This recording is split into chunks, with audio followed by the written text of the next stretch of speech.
ప్రత్యేకించి తెలంగాణ నుంచి మీరు మనస్ఫూర్తిగా ఇక్కడికి వచ్చినందుకు నా హృదయపూర్వక ధన్యవాదాలు. తెలంగాణకి ఆంధ్ర ప్రాంత ప్రేమను తీసుకెళ్ళండి. తెలంగాణ సోదరులకి సోదరీమణులకి మనస్ఫూర్తిగా గోదావరి జిల్లాలోకి వచ్చి మన ఆతిథ్యం స్వీకరించమని మనస్ఫూర్తిగా మీరు తెలియజేయండి.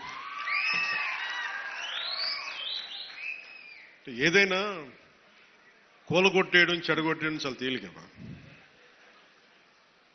ఒక పండగ చూస్తామంటే ఏం మాట్లాడాలనుకుంటామంటే ఓ పిడికిడు గింజలు పండించడం చాలా కష్టమైన పని. అదే పిడికిడికి ఒక చేతికొచ్చిన పంటని నేల రాసేయడం చాలా తేలిక.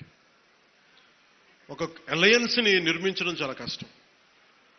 అందరినీ ఏకతాటిపైన తీసుకురావడం చాలా కష్టం. కేంద్ర నాయకత్వం దగ్గర నుంచి రాష్ట్ర నాయకత్వం ఎంత కష్టపడి పట్టుకెళ్తుంటే దాన్ని చెడగొట్టడం చాలా తేలిక, చాలా తేలిక.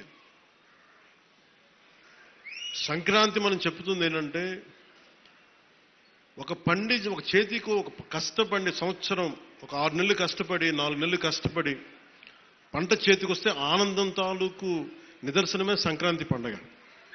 మనకి ధాన్యం వచ్చింది, ధాన్యం అమ్మగా డబ్బులు వచ్చినాయి. ఈ రోజున మన హరిదాసులు కానీ ఇంతమంది జానపద కళాకారులకు కానీ మనం ఎందుకు ఇస్తాం ఇవన్నీ అంటే మా దగ్గర అబండెన్స్ ఉంది. మాకు ఒక 10 బస్తాలు పంట ఉంటే మేము 2 బస్తాలు పంచుతామని చెప్పడానికి. అది సంక్రాంతి తాలూకు నిదర్శనం. అంటే అలాగా మీరు ఇందాక మంత్రివర్యులు నారాయణ గారు చెప్తా ఉన్నారు, ఇంకా ప్రపంచంలో ఏ నియోజకవర్గం ఇంకెక్కడా రాదు అండ్ ఏది జరుగు ఇక్కడ కొబ్బరాకు పడ్డా కానీ పిఠాపురంలో చాలా దారుణం జరిగిపోయింది. ఒక తాటాకు అక్కడ ఉన్న తాటాకు ఊడిపడిపోతే అమ్మా చాలా దారుణం జరిగింది. మరి గత ప్రభుత్వ నాయకులను అడగండి, వాళ్ళ నియోజకవర్గం అసలు న్యూస్ ఉంటుందా, ఏం జరుగుతుందో కూడా తెలియదు మీకు. పిఠాపురంలో చిన్న చెట్టు మీద వాళ్ళున్న పక్షి ఈక పడినా కానీ అయ్యా బాబోయ్ పక్ష పడి. అంటే ఇది ఎవరిస్తున్నారు మీకు బలం? ఎవరిస్తున్నారు? మీరిస్తున్నారు. చెడు వార్తలకి మీరిస్తున్నారు బలం. ఒకటి మనల్ని తిడుతుంటే మీరు దాన్ని వైరల్ చేస్తే మీరు బలం ఇస్తున్నారు. ఒకటి చెడగొడుతుంటే వచ్చి మీరు ఎదురు ప్రశ్నించకపోతే మీరు బలహీనలైపోతారు. మీరు నాకు ఓట్లేస్తే సరిపోదు అని ఎందుకు చెప్తున్నాను? 5 సంవత్సరాల పిఠాపురంలో గత ప్రభుత్వంలో ఒక్కసారి మీరు ప్రతి ఒక్కరు మేధావులు చాలామంది ఉన్నారు, పత్రికేయులు ఉన్నారు, చాలామంది విభిన్నమైన పార్టీల నాయకులు ఉన్నారు.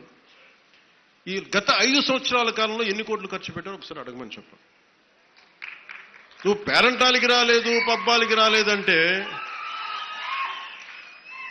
ఒక దేశం కోసం శ్రమించే వ్యక్తిని, ఇంత మందిని ఏకం చేసే వహించే వ్యక్తిని నాకు మీరు ఇవ్వాల్సింది మేము ఉన్నాం కాచుకుంటాను మిగతా వెళ్ళి పని చేయని చెప్తే కదా నాకు ఆనందం. అలా కాకుండా వచ్చి నేను వ్యవస్థని బలోపేతం చేయడానికి వచ్చాను.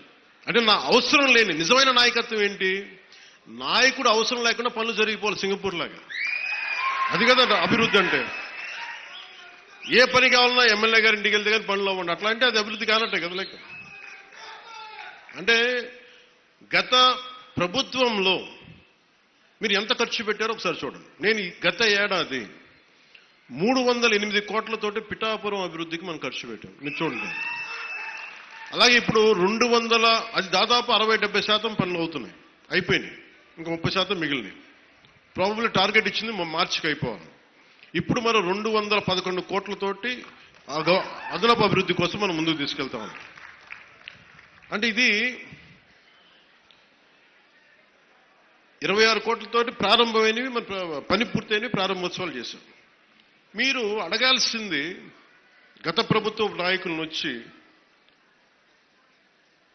వాళ్ళు వారి పాలనలో ఏం చేశారని అడగండి. వాళ్ళు తిట్టేశారు, తిమ్మేశారు అని చెప్పి నేను ఏం చెప్పాను, నా దగ్గర ఛానల్స్ లేవు. నేను లాస్ట్ టైం చెప్పాను, ఎలక్షన్ టైంలో 2016-17 టైం నుంచి మొన్నదాకా ఏం చెప్పాడు, నాకు ఛానల్స్ లేవు, మీరే నా గళం, నా జన సైనికులకి, మా వీర మహిళలకి చెప్పాను, మీరే నా బలం. నాయకులకు ఒకసారి ఇష్టపడి రావచ్చు, ఒకసారి ఇష్టపడి వెళ్ళిపోవచ్చు, కానీ నా గుండెల్లో ఉన్నది మీరు నిరంతరంగా నాది ఉంటారు, నాకు తెలుసు. నాకు ఇది మీరు బయట నుంచి వచ్చి దేనికి పడినా సరే, ఒక స్కూల్లో ఇద్దరు చిన్నపిల్లలు కొట్టుకున్నా దాన్ని మీరు గొడవ చేసేద్దాం అనుకుంటే నేను ఏం చెప్పను దానికి. మీరు అక్కడ పులివెందులు అక్కడ వాళ్ళ సొంత బాబాయ్ గారిని చంపినా కానీ అది న్యూస్ కాదు. ఇక్కడ ఇద్దరు బిడ్డలు ఉట్టినే కొట్టుకుంటాం, స్కూల్లో కొట్టుకోరా. నాయకులే కొట్టుకుంటున్నప్పుడు స్కూల్లో చిన్నపిల్లలు ఎందుకు మాట అనుకోరు? పెద్ద స్థాయి ఆలోచన పరిధుల నాయకులే మాట అనుకున్నప్పుడు చిన్నపిల్లలు ఏదో అనుకుంటాం, దాని కులాలు పట్టుకొచ్చేస్తాం. మరి ఇదే మీరు అడగాల్సిన ప్రశ్న. మన జనసేన నాయకులు కూడా చెప్తున్నా, కూటమి నాయకులు కూడా చెప్తున్నా,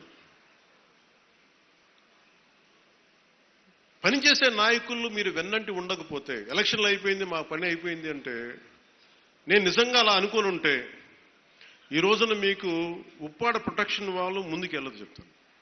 మీరు ఇన్ని సంవత్సరాలు ఉన్నారు, ఎవరు తీసుకెళ్ళారు చెప్పండి. ఈజీగా మాట్లాడి సరిపోదు, అక్కడ నువ్వు కన్విన్స్ చేయాలి. ఎందుకని 100 ప్రాజెక్టులు ఉంటాయి స్టేట్ గవర్నమెంట్, ప్రయారిటీస్ ఎందుకు చేయాలి? ఇలాంటి 1053 కిలోమీటర్లు ఆంధ్రప్రదేశ్ మొత్తం ఉంటే, అలాంటిది మొత్తం గుజరాత్ నుంచి అన్ని తీర ప్రాంతాలు, బెంగాల్ అన్ని తీర ప్రాంతాలు, తమిళనాడు, కేరళ ఉంటే ఇలాంటి సముద్రపు కోత గురవుతూనే ఉంటాయి. కానీ మీకే ఎందుకు ఇవ్వాలి అని సెంట్రల్ గవర్నమెంట్ అడుగుద్ది, ప్రత్యేకత ఏంటని. అది మన కన్విన్సింగ్ ఆర్గ్యుమెంట్. ఎందుకు పనిచేస్తే నువ్వు దేశ నిర్మాణం కోసం పనిచేసేవాడివి, మనుషుల్ని విడగొట్టేవాడివి కాదు, నిలబెట్టేవాడివి, అండగా ఉండేవాడివి. ఇన్ని చూసిన తర్వాత దానికి తోడు హేతువుగా చెప్పాలి, రేషనల్గా చెప్పాలి. ఎందుకు ఇది చేస్తున్నాం అంటే దానికి వాళ్ళు ఆలోచించి, లేదు ఇవన్నీ బాగున్నాయని చెప్తారు. ఇంత కష్టం ఒకటి అచీవ్ చేయటం. 1 కోటి రూపాయలు మీరు చాలాసేపు ఈ మధ్యన చూస్తున్నారు, డోలీ ప్రాంతాల్లో పిఎం జన్మన్ పథకం కింద ఒక 40 మంది ఉంటారు. 1 కోటి రూపాయలతో మనం ఒక 4,000 మంది 5,000 మంది ఉన్న ఒక పంచాయతీ ఖర్చు పెట్టడం వేరు, కేవలం 40 మంది ఉండే ఒక ట్రైబల్ పంచాయతీ ట్రైబల్ గ్రామానికి, ఒక చిన్న కుగ్రామానికి పెట్టడం చాలా కష్టం. దానికి ప్రత్యేకించి మన జేబులో డబ్బులు ఇట్లా, కేంద్రం తాలూకు పాలసీ ఉంది, పథకం ఉంది, దానిని పెద్ద మనసుతో ఖర్చు పెట్టాలంతే. నేను చేస్తుంది అదే, కుంచుకుపోవట్లా, పెద్ద మనసుతో చేస్తాం. అందువల్ల డోలీ మోతలు అంటే మన కనీసం కరెంటు ఉంది, కరెంటు లేని గ్రామం ఒకటి అలలాడుతుంటే ఒక్క మాట మన జన సైనికులు కానీ మనం పంపిస్తే ఆ గ్రామానికి కరెంట్ వచ్చింది 70 ఇన్ని సంవత్సరాలు. అంటే ఇవన్నీ ఎందుకు చెప్తున్నానంటే, నేను కేవలం ఒకదానికే పరిమితం అయిపోతే నా శక్తిని మీరు చంపేసినట్టు వాళ్ళు అయిపోతారు. నాలాంటి వాడు మీరు ఎంత బలం ఇస్తే, బయట ప్రాంతాల నుంచి వచ్చి అసలు నన్ను ఏం చేశారు లాస్ట్ టైం, మా జిల్లాల్లోకి వస్తే, మా ప్రాంతాల్లోకి వస్తే మేము అడుగు పెట్టాం, మా నియోజకవర్గాల్లోకి వస్తే చాలా నాకు చెప్పి వాళ్ళు మటుకు నేను ఎంచుకున్న నియోజకవర్గానికి వచ్చి మొత్తం వ్యతిరేకంగా చేశారు.